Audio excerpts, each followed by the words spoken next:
নমস্কাৰ। অসমৰ শিক্ষক সমাজৰ এটা দীৰ্ঘদিনীয়া দাবী আছিল যে তেওঁলোকে যি 10 দিনীয়া আৰ্ণ লিভ অৰ্থাৎ আৰ্জিত ছুটি লাভ কৰে তাৰ সলনি অন্য বিভাগৰ কেডাৰসকলে লাভ কৰাৰ দৰে 30 দিনলৈ তেওঁলোকে আৰ্জিত ছুটি লাভ কৰিব লাগে আৰু এই দীৰ্ঘদিনীয়া দাবী পূৰণৰ দিশে অসম চৰকাৰ এখোজ আগবাঢ়িছে আৰু তেওঁলোকে এটি উচ্চস্তৰীয় কমিটি গঠন কৰি দিছে এই সম্পূৰ্ণ দিশ চালি-জাৰি চাই তেওঁলোকৰ প্ৰতিবেদন দিবৰ কাৰণে আৰু এই কমিটি নটিফিকেশ্যন গভৰ্ণৰ নটিফিকেশ্যন প্ৰকাশ পাইছে ইতিমধ্যে নটিফিকেশ্যনখনত কি আছে আমি চাওঁ আহক এইখনে হ'ল নটিফিকেশ্যনখন আপোনালোকে স্ক্ৰীনত নিশ্চয় দেখা পাইছে ইয়াত প্ৰথমতে কমিটিখনত কোন কোন থাকিব এই কথাখিনি উল্লেখ কৰিছে আৰু তাৰপিছত কমিটিখনে কিদৰে কাম কৰিব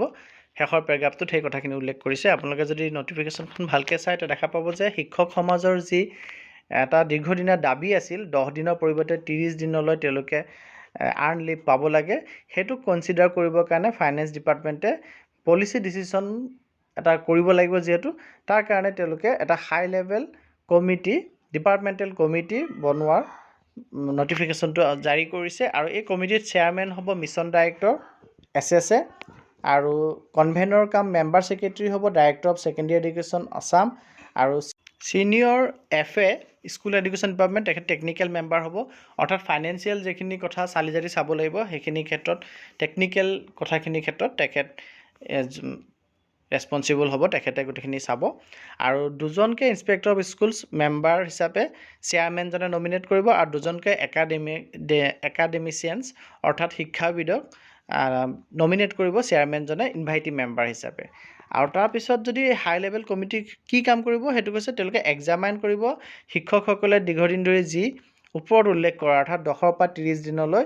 আৰ্ণ লিভটো বৃদ্ধি কৰাৰ ক্ষেত্ৰত তেওঁলোকৰ যি দাবী আছিল সেই দাবীটোক এক্সামাইন কৰিব পৰীক্ষা নিৰীক্ষা চলাব আৰু তেওঁলোকে কম্পেয়াৰ কৰিব শিক্ষকৰ এই ক্লেইমটোৰ লগত আদাৰ কেডাৰ্ছ আৰু ইণ্টাৰ ষ্টেট কেডাৰ্ছসকলৰ যিখিনি প্ৰাপ্য পায় তেওঁলোকে আৰ্ণ লিভ পাই আছে সেইখিনিৰ লগত কম্পেয়াৰ কৰিব আৰু স্কুলৰ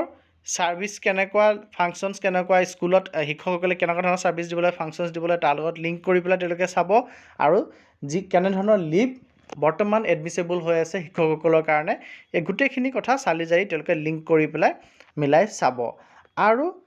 কনচিডাৰিং দ্য এণ্টায়াৰ মেটাৰ গোটেই মেটাৰটো কনচিডাৰ কৰাৰ ক্ষেত্ৰত প্ৰিফাৰেঞ্চটো কোনে পাব সুপ্ৰিম ফেক্টৰ কি হ'ব the academic interest of the ষ্টেটৰ একাডেমিক ইণ্টাৰেষ্টটোকে সুপ্ৰিম ফেক্টৰ হিচাপে ধৰিব লাগিব গণ্য কৰিব লাগিব আৰু এই হাই লেভেল ডিপাৰ্টমেণ্টেল কমিটিটোৱে নিজৰ যি প্ৰতিবেদন দিব লাগিব সেই প্ৰতিবেদন তেওঁলোকে 2024ৰ যি লোকসভা ইলেকশ্যন হ'ব গৈ আছে ইয়াৰ ঠিক পাছতে তেওঁলোকৰ প্ৰতিবেদন ছাবমিট কৰিব গতিকে এইখিনি জনাবলগীয়া কথা আছিলে